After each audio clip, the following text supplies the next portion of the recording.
Fala galera, mais uma aula aqui com vocês, professor Anderson Lisboa, e hoje nós vamos falar sobre processos de separação de misturas.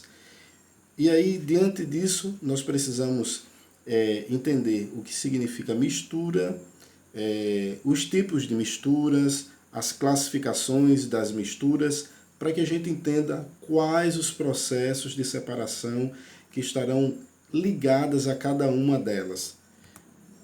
Quando a gente fala sobre misturas, a gente precisa entender que no nosso cotidiano, tá? A nossa vida cotidiana, ela é envolvida por várias misturas. Por exemplo, sucos, sorvetes, combustível, tintas que usamos para pintar um quadro, sabonete líquido, remédio, enfim, nós temos uma variedade de misturas que está presente na nossa vida cotidiana. E diante disso, a gente aprende a classificar essas misturas. Começando aqui com a estação de tratamento de água.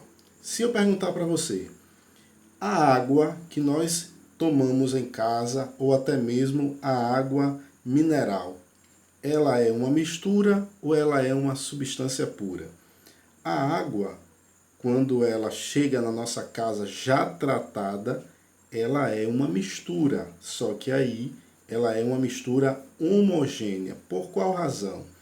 Mistura homogênea pelo seguinte: não existe somente a substância água, mas existem outras substâncias que estão ali e que nós não podemos visualizar, tá certo? Por causa da sua estrutura e pelo comportamento que as outras substâncias elas passam a ter dentro da água. Então isso mostra que cada matéria tem uma propriedade e um comportamento. Então as substâncias que estão presentes na água elas acabam sendo dissolvidas ao ponto que nós não podemos identificar a olho nu. Então, a água tratada, ela vai ter esse comportamento. Quando ela chega numa estação de tratamento, ela vai passar por diversas etapas que vai ajudar no processo de separação de substâncias indesejadas que comprometeriam a saúde caso elas fossem ingeridas. E aí a estação de tratamento de água ela tem a finalidade de poder tirar toda a substância que não é adequada para o consumo. Filtração. Aqui nós estamos vendo a imagem, né, do café sendo filtrado. E diante disso, nós vamos estar aí vendo um processo de separação de um tipo de mistura. Então, esses processos eles são utilizados para separar os componentes de uma mistura, seja essa mistura homogênea ou mistura heterogênea. Independente do tipo de mistura, ela vai ter um processo de separação adequado. Então aí nós vamos estar identificando para cada tipo de mistura, seja homogênea ou heterogênea, nós vamos estar utilizando um processo de separação correto. Transformações e separação de materiais na vida cotidiana. Aí a imagem de uma das substâncias, na verdade, não substância, mas uma mistura, que é o petróleo. Ele não é uma substância pura, ele é uma mistura e ele é formado por diversas substâncias. Então, o refinamento do petróleo. O petróleo é um líquido escuro e oleoso encontrado em cavidades existentes entre as camadas do subsolo. Nele estão misturadas inúmeras substâncias orgânicas e as que se encontram em maior porcentagem são os hidrocarbonetos, compostos formados apenas de carbono e hidrogênio. A partir do refinamento do petróleo, que ocorre nas refinarias, nós temos aí uma infinidade de materiais que são utilizados no cotidiano. Então, o petróleo ele passa a ser uma mistura de diversas substâncias que são fundamentais para o dia a dia. E isso em diversas áreas da nossa sociedade nós temos os derivados do petróleo sendo utilizados de uma maneira muito variada. Aqui nós temos o processo de fracionamento, tá certo, do petróleo. Então, essa torre de fracionamento, ela mostra justamente algumas substâncias que estão presentes no petróleo e que passam pelo processo de destilação fracionada. Nós podemos ver, por exemplo, gás, gasolina, querosene, óleo combustível, óleo lubrificante, resíduo. E os principais usos, tá certo? São combustíveis, solventes, lubrificantes, asfalto. Então veja que existe a classificação quanto a substância que ela é retirada do petróleo, isso através do aquecimento, temperaturas que estão relacionadas ao comportamento na mudança de estado físico e aos principais usos que essas substâncias elas passam a ter. Então, quando a gente fala do petróleo, ele é uma mistura homogênea e o petróleo ele não tem uma característica igual em todo o território mundial. Então, existe uma variedade de substâncias características onde o petróleo ele é encontrado. Então, por exemplo, nós temos o petróleo aqui no Brasil, que ele vai diferenciar do petróleo da Venezuela, e essas divergências estão relacionadas a substâncias químicas. É como o petróleo ele trouxesse um DNA, ele consegue ser identificado e a localização de onde ele foi extraído, tá certo? Então ele é uma mistura homogênea. O processo de separação dos seus componentes é o processo de destilação fracionada com a utilização da temperatura. Aqui nós temos algumas substâncias que já são utilizadas no nosso dia a dia. Por exemplo, a questão do fracionamento do petróleo, né? Ele vai gerar matéria-prima e essa matéria-prima ela vai ser utilizada para a produção de algumas substâncias que são fundamentais para o dia a dia. Por exemplo, a gasolina, corantes, fibras têxteis, óleo diesel, medicamentos, produtos de limpeza, enfim, fertilizantes, solventes. É muito grande a variação dos derivados do petróleo.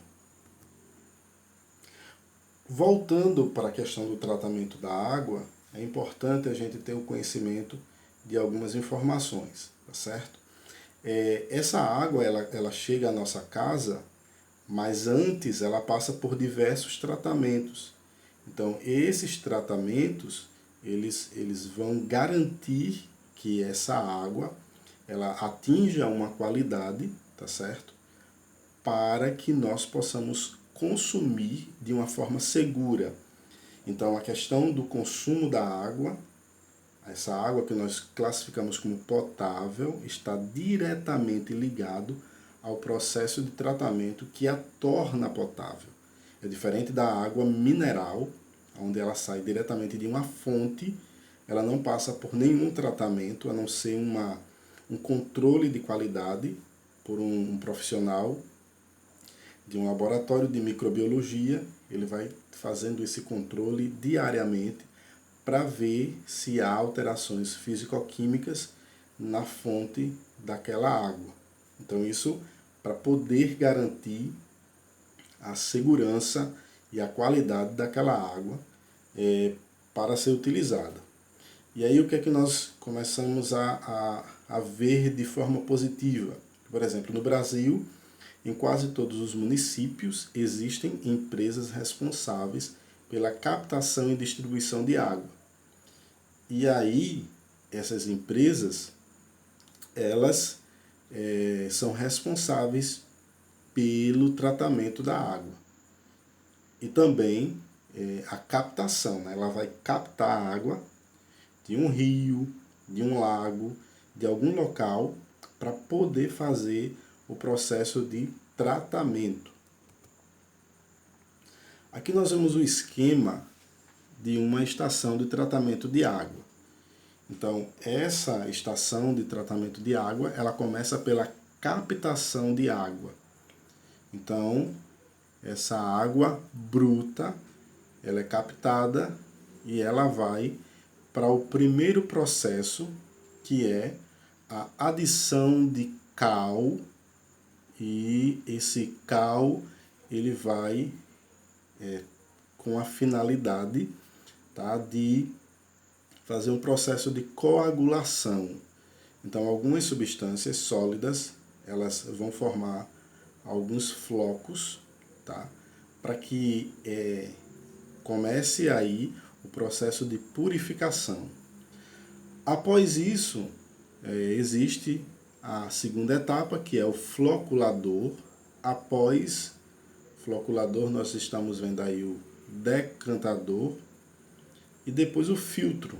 Então, esse filtro, ele vai ter várias camadas. Então, o filtro ele tem várias camadas, e essas camadas elas servem justamente para impedir a passagem de alguma substância sólida que ainda insista em ficar na mistura. Então, esse filtro ele serve para poder fazer esse processo. Nós temos a partir do filtro, existe o processo de adição de cloro, flúor e cal, que aí vai ter a finalidade de deixar a água totalmente isenta de micro-organismo, principalmente por causa do cloro. E depois o reservatório de água tratada, que aí essa água ela vai ser guardada, né, armazenada, e depois vai para a rede de distribuição. Então existe todo um processo para que essa água ela chegue às nossas casas. Ela não chega de qualquer forma, mas ela chega depois de ter passado por um processo muito de responsabilidade e comprometimento para que a água ela chegue totalmente tratada para que nós possamos consumir. Então nós vemos aí, coagulação, que é a remoção das partículas de sujeira, floculação, então a água já coagulada, tá certo? Ela movimenta-se de tal forma dentro dos tanques que os flocos misturam-se, ganhando peso, volume e consistência, e aí ocorre o processo da decantação, certo, desses flocos. Depois a filtração e a desinfecção. Então a desinfecção, a água já está limpa quando chega a esta etapa, mas ela recebe mais uma substância, no caso o cloro, para a ação de eliminação de micro-organismos que são nocivos à saúde. Depois vem a correção de pH, por isso que utiliza a questão do cal, tá?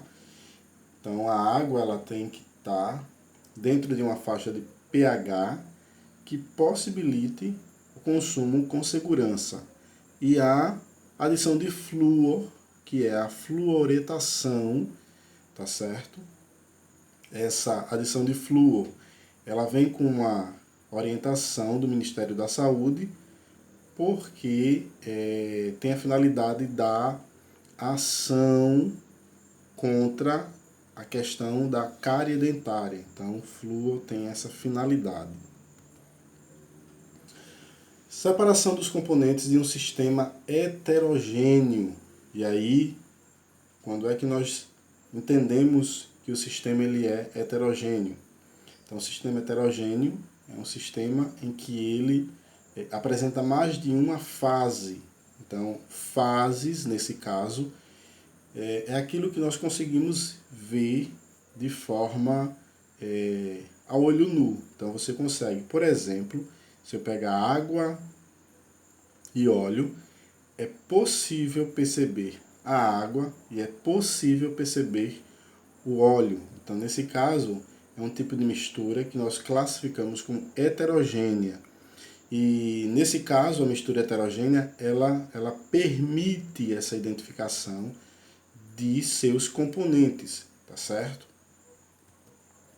Então nós vamos começar aí com a filtração. Então a filtração é um processo de separação, uma técnica, certo? Muito simples, aonde eu consigo separar um sólido de um líquido. Então no caso da água e areia, então essa mistura heterogênea, onde eu consigo ver tanto a água quanto a areia. Então eu vou utilizar aí um filtro. O filtro ele vai ter pequenos orifícios que permitem a passagem de um componente e a retenção do outro. Então, no caso, a água ela consegue passar. O funil que vocês estão vendo aí, ele serve apenas para fazer o apoio a esse filtro que vai ser utilizado. Então, nós estamos vendo aí alguns equipamentos de laboratório para poder fazer a realização dessa filtração. Nós vimos anteriormente a filtração, por exemplo, do café. Então, ocorre a retenção, por exemplo, do pó do café e o que é extraído do pó, juntamente com a água, a uma temperatura que proporcione essa extração, ela passa pelo filtro. Então, a finalidade da filtração é essa, reter um e passar o outro. Nós temos aí a filtração a vácuo. Então, a filtração a vácuo, qual é a diferença da filtração a vácuo para a filtração comum? Alguns aparelhos, que nós estamos identificando, por exemplo, nós vemos aí a questão do funil de Bank, o Kitasato, uma trompa de vácuo, enfim, existe todo um aparato, certo, de equipamentos necessários para a realização da filtração a vácuo. Quando nós falamos em vácuo, significa a ausência de ar. Então o ar, ele acaba tendo uma influência, tá certo, de resistência.